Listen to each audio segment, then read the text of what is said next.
Have you noticed how life keeps asking you to hold it together, even when every part of you is quietly falling apart? You keep showing up, smiling just enough to look okay, checking the boxes, playing the role you once thought was yours, but something beneath all that noise has started to tremble. A quiet rebellion inside you that says, I can't keep living like this. It's not weakness, it's not failure. It's the moment your soul stops pretending to agree with the life your mind keeps defending. You wake up one morning and everything still looks the same. The job, the plans, the people. But nothing feels real anymore. You can't tell if you're waking up or fading out. And that's where the shift begins. There comes a quieter kind of ending.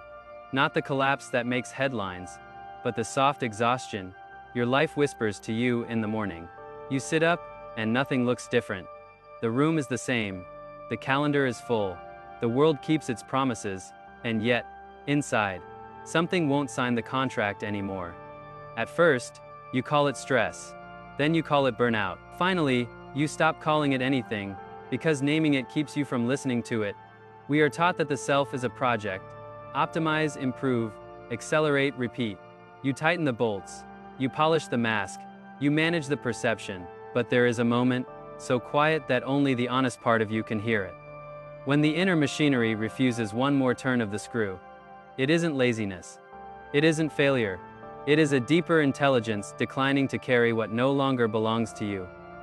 Notice how the mind negotiates. If I just push a little longer, I'll arrive. Arrive where? At the next negotiation, you've mistaken momentum for meaning. And momentum is an impatient god. It takes everything. And thanks you with speed. Look closely. This is not despair. It is clarity arriving incognito. The surface life still performs, but the audience in you has stopped applauding. You can feel the script in your mouth, like a language you no longer believe in. This is the first mercy. The awareness that the performance is optional. Think of the ocean at the surface. Wind makes weather, whitecaps, noise, a choreography of urgency.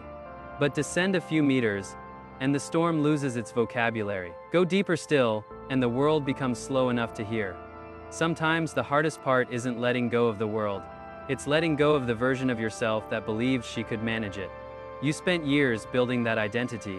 The planner, the achiever, the one who always knew what to do. But identities are like scaffolding.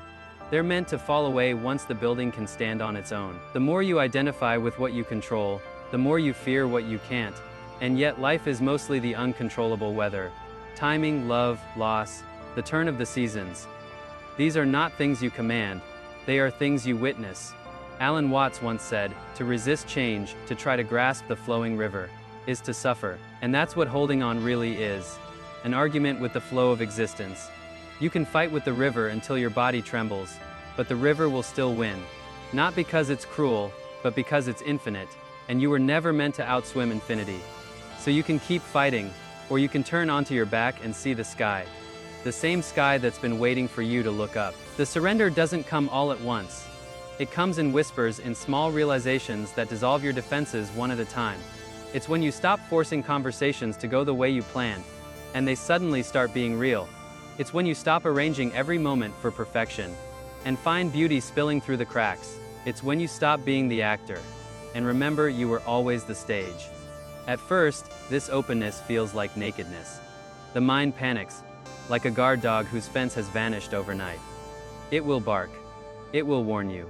It will say, you're losing your edge, your purpose, your meaning. Let it bark. The barking is only fear remembering its old job. You don't lose purpose when you stop controlling. You lose pretense. And pretense was never purpose. It was armor. You don't lose meaning when you stop knowing. You lose performance. And performance was never meaning. It was mimicry. Now, something else begins to move through you. Something lighter, but more real. It doesn't need to be named, because naming it would make it smaller. It moves like wind through open hands, like breath through lungs that no longer strain. You realize that life is not asking for your control. It's asking for your cooperation. And there's a vast difference between the two. Cooperation means allowing yourself to be moved by the rhythm, not pushing it forward with will. It's dancing with the music instead of dictating the steps.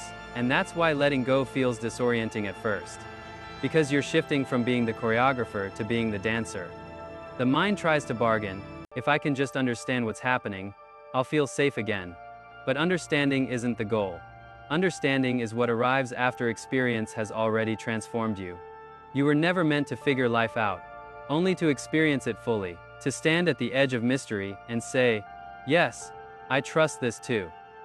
That's what every wave teaches when it breaks. That even endings can be graceful if you stop fighting the tide. The tighter you cling to the known, the faster it dissolves. The moment you relax your grip, life begins to shape itself again around your openness. You'll notice it in subtle ways. The right person calls when you stop chasing validation. The opportunity appears when you stop demanding certainty. Synchronicities unfold not as miracles, but as the natural rhythm of a life in harmony. You don't need to push anymore. You only need to participate. And participation doesn't mean control. It means presence. This is where the power of not knowing begins to reveal itself. Because not knowing isn't ignorance. It's innocence rediscovered. The same innocence that a child has when they look at rain, without asking if it's meaningful. When you no longer rush to assign meaning, meaning starts revealing itself on its own. The rain falls, the river flows, the leaf drifts downstream, and you finally remember that you were never separate from any of it. The same intelligence that moves the tides is the one breathing through you. Now it doesn't need your tension, it needs your trust. And trust begins here, in the quiet acceptance that what leaves was never meant to stay, and what stays was never meant to be controlled. You start to see how much effort it takes to be who you are not, and how little effort it takes to be who you are. That difference is called peace. Listen closely. All those identities you've built, the roles, the expectations, the performance, they've been orbiting around a center you've forgotten. The quiet exhaustion is the invitation to return. What waits at the center is not a new plan, not a better version of you. It's a silence, sober, vast, and strangely kind. It doesn't negotiate. It doesn't demand. It only receives. Your mind will ask for instructions. Give it gentle ones. Sit, breathe as though you trust the air. Remove the need for a conclusion. Allow the next moment to arrive without an agenda. You are not quitting. You are simply ceasing to impersonate yourself. Let everything you cannot carry set itself down. Watch what remains. What remains is what was true enough to survive your letting go tomorrow. The world will try to re-enlist you in the old campaign. It will hand you the same medals. Busyness, urgency, applause. Take none of them. There is a different kind of honor waiting, the honor of alignment. And alignment begins here. With this ordinary mercy, you are permitted to be done with what is done. When you wake and feel that thin veil of heaviness over your chest, now you know its name. You do not need to fight it. You only need to listen until it finishes telling you the truth. Then, very gently, do the next thing that does not betray you, that is the first surrender. And in that surrender, something you haven't felt in a very long time will begin to breathe again. It will not be loud, but it will be unmistakable. Life moving without your permission, and somehow finally with your blessing. The world you tried to control begins to reveal a deeper rhythm, one that was there all along, waiting beneath the noise of ambition and fear. You begin to sense that the meaning of life was never hidden from you. It was simply quiet enough to be missed. You don't need to go searching for it. You only have to stop interrupting it. Because life does not speak in declarations. It whispers, it hums, it repeats itself softly until you're still enough to hear. When you stop forcing the river, you start to flow with it. When you stop needing to understand, you begin to experience, and when you stop demanding that the moment be different, you discover that it never needed to be. Peace doesn't come from fixing what's wrong. It comes from seeing that you were never broken. You were only busy trying to prove your worth to a world that never required it. Every heartbeat is proof that life already said yes to you. Every breath is evidence that existence has not given up. So rest, not because you're tired, but because you're finally ready to trust. You've spent enough time rehearsing control. Now, learn the choreography of surrender. It's slower, it's quieter, but it's infinitely more real. And maybe, just maybe, this is what you were always being led to. The place where doing ends and being begins. There comes a quiet moment after the unraveling. The noise that once defined you begins to fade. And in the silence that follows, something timeless starts to breathe. You notice that life is still happening beautifully. The trees still sway. The clouds still move. The wind still carries the scent of the earth. The same world that once felt meaningless now begins to glow with a strange kind of peace. Because the truth is, meaning never left you. You only buried it under the noise of needing to be someone.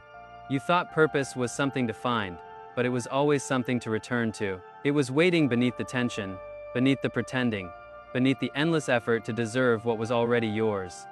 There is an intelligence far older than your mind. It beats your heart, it grows your bones, it keeps you alive, even when you forget to live. It does not need your plan, it only asks for your attention. Not the kind of attention that analyzes, but the kind that sees, the kind that witnesses without trying to fix. You begin to realize that life was never asking for control. It was asking for companionship. It was inviting you to dance.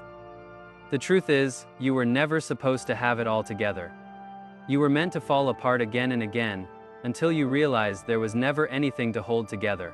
The falling was always part of the dance, and when you stop trying to control the rhythm, you start to feel the music, somewhere between the notes, between the breaths.